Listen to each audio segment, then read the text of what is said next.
ಶ್ರೀ ಸಿದ್ದೇಶ್ವರ ಸ್ವಾಮೀಜಿ ಅಂತ ವ್ಯಕ್ತಿತ್ವ ನಮಗೆ ಸಿಗುವುದೇ ಒಂದು ಭಾಗ್ಯ.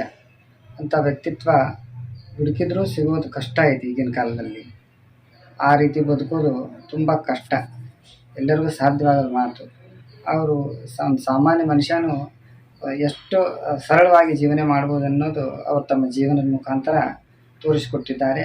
ಅವರು ತಾವು ಬದುಕೋದಲ್ಲದೇ ಇನ್ನೊಬ್ರಿಗೂ ಅವರ ಪ್ರವಚನಗಳ ಮೂಲಕ ಅವರು ಹೇಗೆ ಜೀವಿಸಬೇಕು ಅನ್ನೋದನ್ನು ಕಲಿಸಿಕೊಟ್ಟಿದ್ದಾರೆ. ಅವರ ಪ್ರವಚನಗಳು ಯಾವಾಗೂ ನಮಗೆ ಸ್ಫೂರ್ತಿದಾಯಕವಾಗಿರ್ತವೆ ಅನ್ನೋದು ನನ್ನ ಒಂದು ನಂಬಿಕೆ.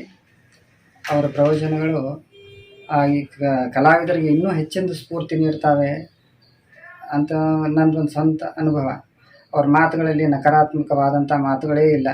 ಎಲ್ಲ ನಮ್ಮ ಜೀವನ ನಾವು ಸಕಾರಾತ್ಮಕವಾಗಿ ತಗೋಬೇಕು, ಸದಾ ಪರಮಾತ್ಮನನ್ನು ನೆನಬೇಕು ಅನ್ನೋದು ಅವರ ಮಾತುಗಳಲ್ಲಿ, ಅವರ ಪ್ರವಚನಗಳಲ್ಲಿ ಇರುವಂಥ ಮೂಲವಾದಂಥ ಒಂದು ವಿಷಯ.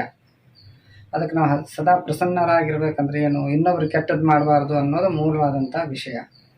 ಅಂಥ ಒಂದು ದಿವ್ಯ ಚೇತನ ಈಗ ಸಮಾಧಿಸ್ಥರಾದರು. ಅದನ್ನು ಕೇಳಿ ನಮಗೂ ಮನಸ್ಸಿಗೆ ಒಂಥರ ಆಯಿತು. ಆದರೂ ಅವರು ಏನು ನಮ್ಮ ಜೊತೆಗೆ ಸದಾ ಇರ್ತಾರೆ ಅನ್ನೋದು ಒಂದು ನಮ್ಮ ಭಾವನೆ. ಅವರಿಗೆ ನಾನು ಅವರ ರಂಗೋಲಿ ಚಿತ್ರ ತೆಗೆಯೋದ್ರ ಮೂಲಕ ಅವರು ಅವರಿಗೊಂದು ಕಲಾ ಶ್ರದ್ಧಾಂಜಲಿಯನ್ನು ಸಮರ್ಪಿಸ್ತಾರೆ.